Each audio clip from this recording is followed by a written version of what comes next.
Well, hello and welcome to the latest episode of Paranormal Lens. I'm Jamie Widener. I'm going to be your host tonight, along with my co-hosts David Deromedi and Chad Thomas.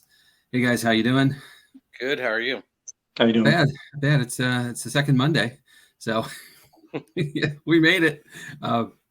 We were just lamenting off camera how it's been a week already, and it's only Tuesday. So hopefully this is a good break for everybody. We'll learn a little something tonight and go away refreshed and ready to hit the hump day hard and be on our way for the weekend. So, as normal, we have a topic and one of us gets to select it. The other two really don't know much about it. It's not been prompted or shared a whole lot other than just knowing the topic's going to be, in this case, voodoo.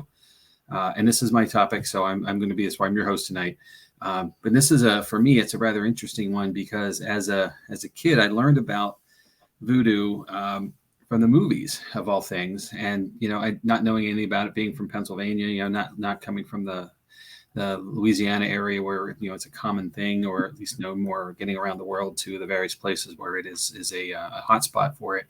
I always thought it was like a certain thing, and I won't lead too far to that because of the things I'm going to share. But my research on this topic was eye-opening because I was wrong about quite a lot of things, and that's, I guess, a good thing, because voodoo is first of all, it's a religion, and it is one that has been practiced around the world for thousands of years, and currently it is a very active practice religion as well. So let's start talking about the history a little bit of that, and then how it goes forward. So the original religion was from the kingdoms of Fan and Congo, which is now the West African region of Benin, Ghana, Togo, and Nigeria. That's the curve of Africa on the west coast side, so just underneath the hump where the Saharan area is. So it is. It was part of the trade routes for Europeans to go to India and beyond back in the day. So it was, as much as it was its own place, it was eventually touched by the European influence, and some influences of that came into voodoo as well. So firstly, the term voodoo, the word voodoo means spirit of God. So that gets to the religious aspect of it and the kind of divine sense. It is a base belief that there is one distant yet ever-present God or supreme being. So not uniquely different perhaps than general Christianity, but again, older by thousands, a couple thousand years. So it's an interesting thing that these different religions formed around the world without contact, yet have some similarities. It has priests, which can both now be at least be men and women, with primary duties of healing, holding healing rituals, to call or pacify spirits, telling fortunes, reading dreams, casting spells, and invoking protections. So it's a bit of a spiritual sense to it, which of course most religions hold a belief in the spiritual realm, and again practiced by a lot of people. But it's believed up to about 80 million people worldwide. So if you'll slide the next slide, Chad. This is a kind of an artist rendition of early days of first contact. This is something here, a witch doctor or a shaman practicing a ritual. Most of the rituals were held to contact the spirits of the dead as well. So that's quite an interesting premise that we hold on to our lost ones and kept them close to us. The movement through the trade routes and the travel points that Western Africa was a way station for a lot of ships coming from Europe and back. The European colonization. There's hundreds of years of European colonization that led to the merging of voodoo with European religions, and primarily Catholicism because it was the big one of the day. But there's other influence as well. Sadly, West Africa became a trade hotspot, a slave trade hotspot, and then the merging of voodoo and the European religions continues because folks are being taken away from their home and put on ships where they're subjected to whatever the belief of that carrier was. And as practitioners came to the Caribbean, the African element, the indigenous people of the Caribbean, everything began to merge. And believe it or not, that is the foundation and the beginning of what is known as Creole, which is a blending or melting pot of religions, cultures, and so forth. Came through the Caribbean and into North America. So get the next slide. This is an image of some of the early colonizers making contact with the tribe, doing rituals and so forth. You see the gentleman there is hopefully interested in what's happening and not planning to grab folks and take them away as the slave trade. This image is a little bit of the early belief of what voodoo dolls looked like. And an interesting thing, dolls don't have to be a doll. It can be a lot of different things. And it's the voodoo doll itself is a tool that's used to connect the spirit with spirits and for the casting of spells and the manifestation of intentions. So, these are Western African influenced. You can tell by the stylization and the design. They're originally called Pwen, and they were used to invoke lesser deities known as Loa. The all-powerful supreme being was distant and not immediately present. So there were lesser deities that were believed to be the ones who were impacting daily lives and the fortunes of those in the religion. The Pwen were meant to attract the deities and gain their influence. So that's why some are very ornate and pretty. But again, they come in many forms, and they can be anything, literally, and it doesn't even have to be a physical object to have a connection to the individuals. We'll move another slide, please. This is actually a Roman object that was found, and it is the manifestation of a voodoo doll or a Pwen that was found in Europe. And, obviously this is something we're probably looking at when we think of voodoo dolls, something that's bound. It's got pins in it, hopefully not something that was meant to really impact someone negatively. But it was this idea. And then a fun fact was that the first known effigy doll, which would be considered a voodoo doll, was actually found in ancient Egypt. So, and not necessarily only a Western African or Caribbean cultural thing, but used elsewhere as well in the rest of the world. The way this works for us here in America, was back in the 1950s.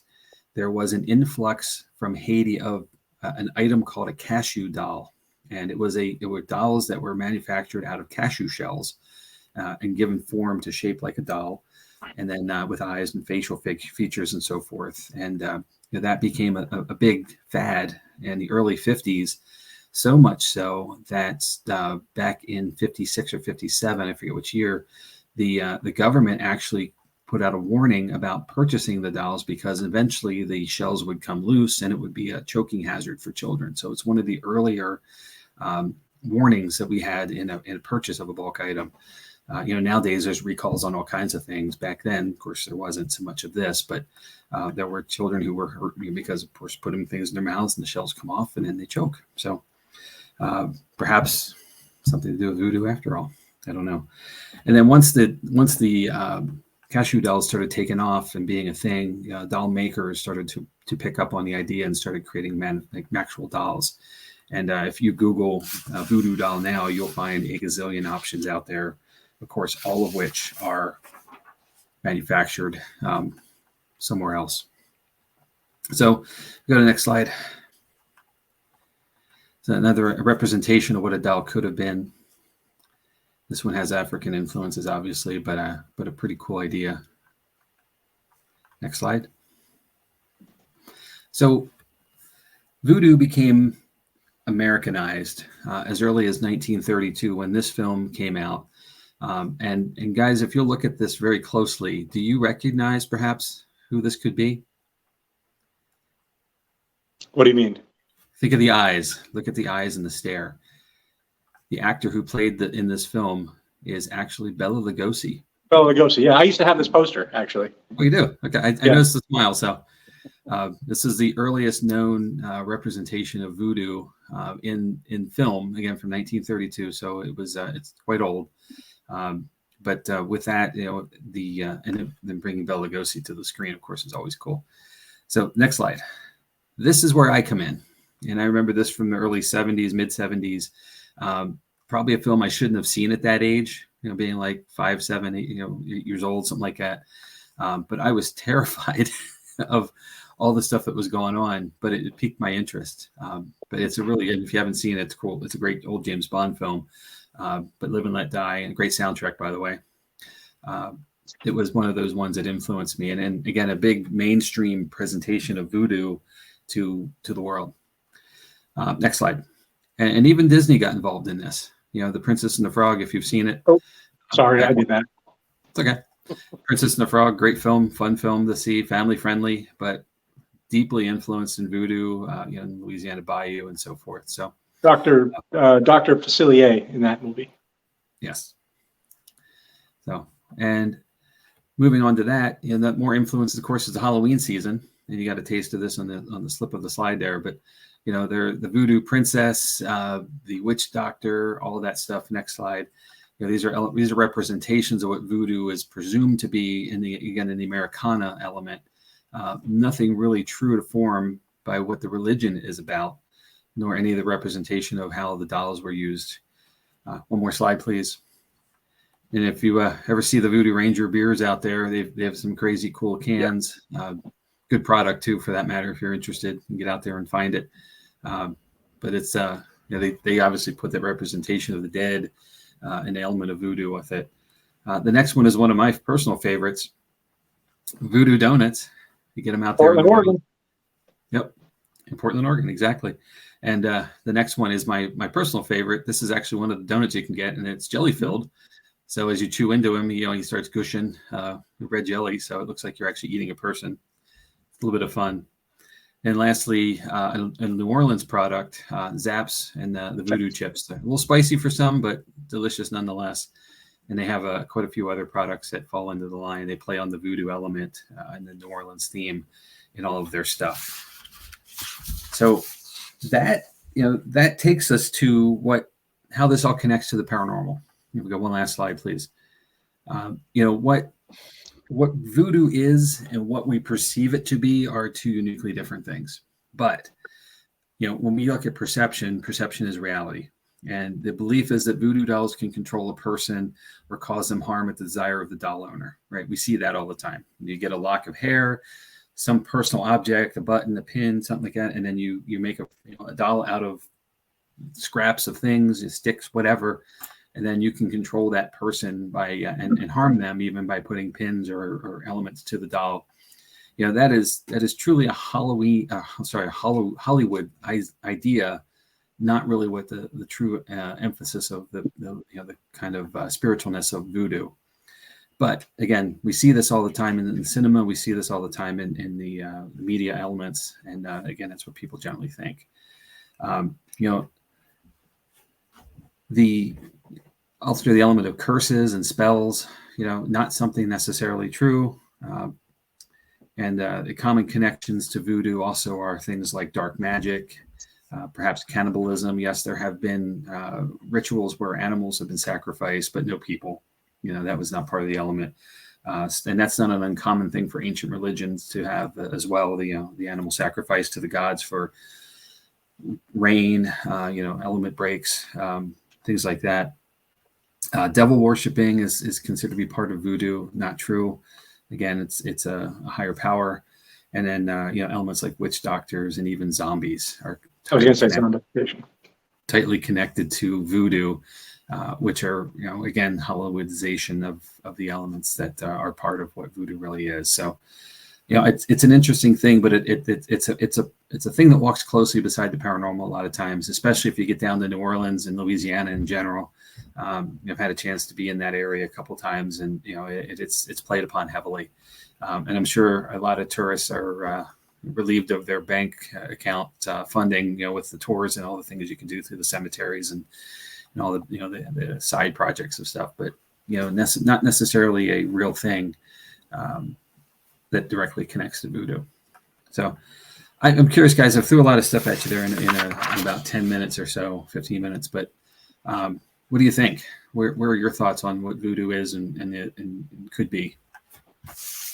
I'm sort of interested in how some of this is tied to even witchcraft and things like that. Because if you think back to the Crucible, the play The Crucible, that had a scene in it where there was a doll that was stuck with a pin and the person screamed in pain. And you're talking about dark curses. So it's interesting how the two sort of parallel.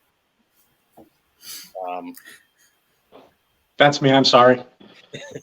sort of parallel each other.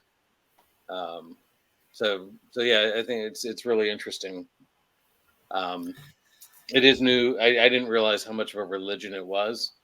We, like you said, we do see all the commercialization of it, the Hollywooding of it. So to learn that it was a religion and it came from Africa as a higher being, not just curses and dolls and things like that. That's really interesting to me. And one of the things too that I found really, well, not surprising. I shouldn't say that, because colonization has, tramped down a lot of things that were original or of origin to the cultures that was being colonized. But there is somewhat of a blending of Catholicism specifically, but even other worldly religions to what is now considered the voodoo religion, because of the high contact and suppression even of those other things. We saw that here in the North America, with the Europeans coming over, the indigenous folks, they kind of got absorbed in some ways into the presence of the white settlers who were coming, which obviously is not a good thing necessarily, but it was a overpowering almost, because of volume and intent, and in that the original African culture, having been pulled out of Africa literally by the slave trade to come into the Caribbean, and then the existence of an indigenous population there, and that migration emerging, and impacting and influenced over top of that by the white element of Europe. It's really, and totally a side thing perhaps even, but the Creole element of this is uniquely organic, because of intent. It had to be, and the perseverance and the survival element of who I am and what I believe, how that carried through for these folks who were put into very difficult and unwilling situations, is amazing and impressive. The sense of purpose and being and unique in self, how that spirit survives is really cool. And this is something that shows that it can carry on. Sorry, I'm talking too much. Dave, what do you think? My first experience with actual voodoo, learning about it, came in the form of a Wes Craven movie from when I was a kid, called The Serpent and the Rainbow. Yes, I was going to add that slide. That's a little dark. Yeah, the Serpent and the Rainbow, and it was actually the way that they heralded, the way that the practitioners looked at it. I mean, it was probably closer to reality in the specific context in which it dealt than many other films, like the Hollywood versions of a lot of the stuff. But I actually have a friend.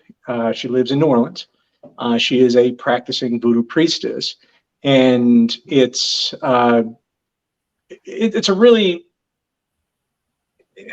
mind-blowing experience to take what the preconceived notion of voodoo is and actually watch somebody practice and see that the belief system is no more valid or invalid than the next belief system.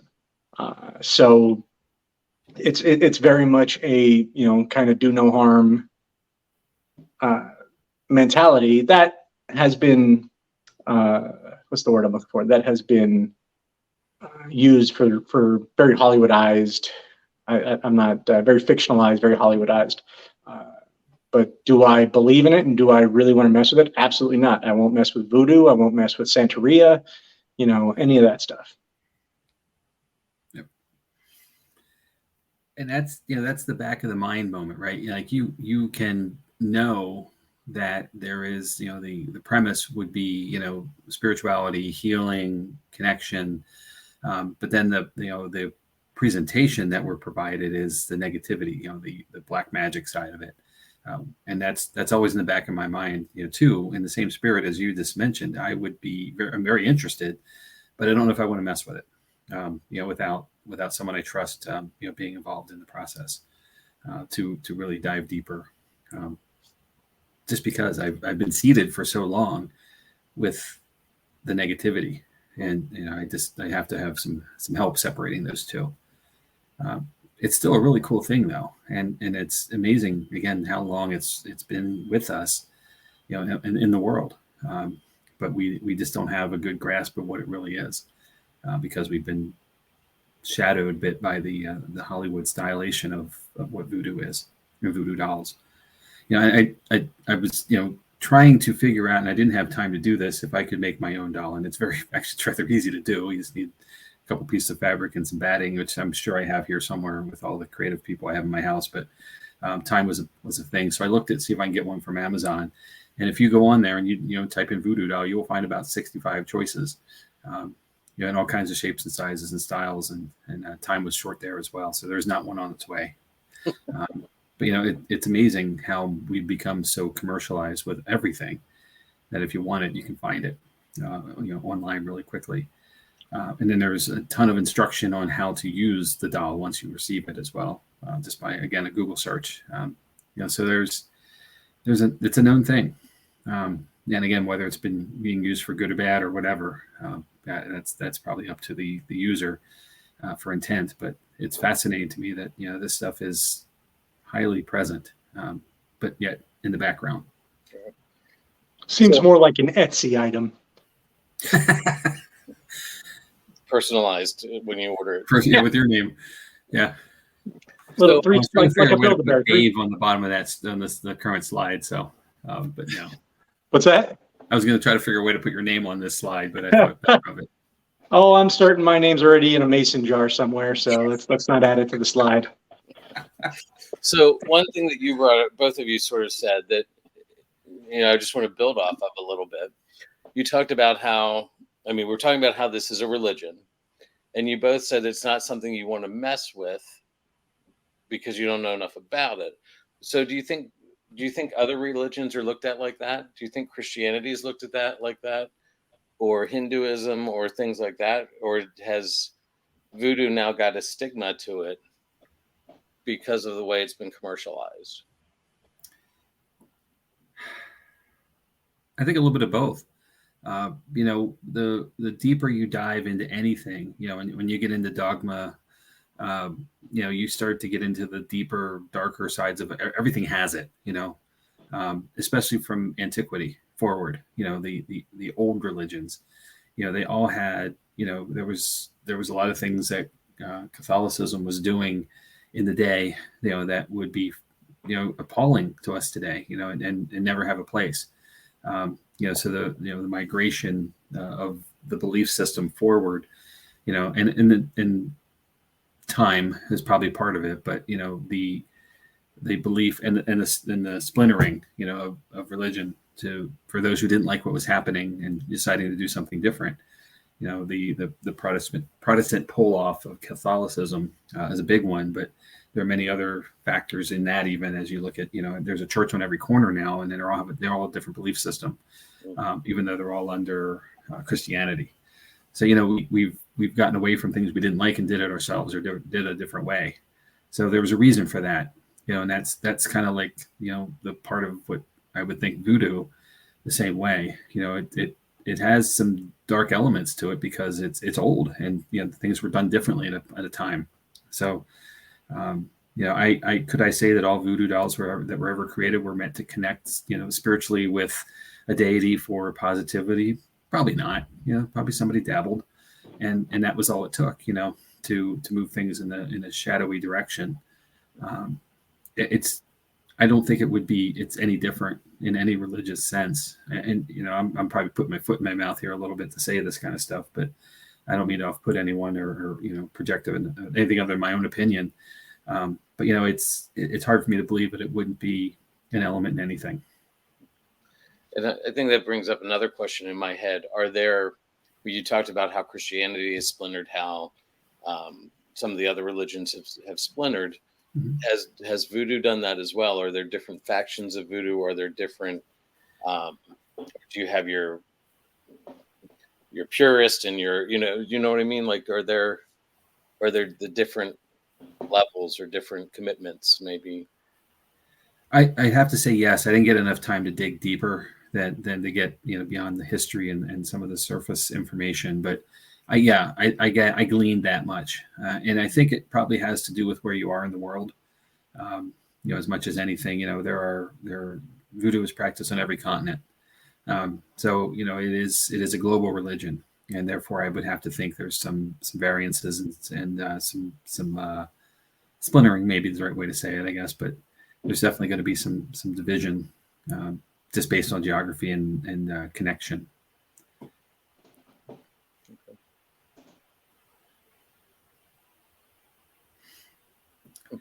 All right. Anything else to add, guys? Any questions or comments? I've just learned a lot about it. I didn't know that much about voodoo other than the New Orleans connection, and some of the movie stuff. So I definitely, you opened up a door, so now there's more to look at for me now. Cool. All right. Well, let's see what else we're up to soon here. All right, for some of our upcoming events with John Nick's Paranormal, we've got a public event coming up on Saturday night. Tickets are still available. All you have to do is go to the Boobies Brewery webpage. We'll put that up at the end, or go to the John Nick's Facebook page or the Boobies Brewery Facebook page, and you'll be directed on how to get tickets and the time of the event. We have another public on June 10th and June 24th, basically every 2 weeks. From here, moving through the summertime, we get together and lead our investigations. We had our Para Unity event this past week with Dover Paranormal, which was a big success. I think Chad and I were in attendance, and we got to work with another group, and it's always fun to see another group operate and another group how they go about things versus our typical, techniques and procedures. So I thought it was good to meet a new team and work with them a little bit. And it sounds like they're excited to come back from what they were saying. Yeah. Unfortunately, we went, rather late. So some of them had to leave prior to actually getting down into the catacombs, and they had said that they want to come back, and actually that they don't want to miss. They don't want to miss out on that experience. It's a unique experience, that's for sure. Yeah, and I think it was an interesting night because we connected with some spirits that we haven't connected with in a while. So I thought that was fun, but dive into that on another night. So. Right. There was actually one that we had never interacted with before down there. It was in the catacombs, wasn't it? No, it was in the bar level. On the bar level, that's right. So, in the and in the room with all the mirrors, the dragonfly room. Right. Yeah. So, for tickets for the public investigation are available at that link, or how I directed you earlier. And then we also have our new production with moving forward, The Ghostly Truth. It's a limited series by John Nick's Paranormal.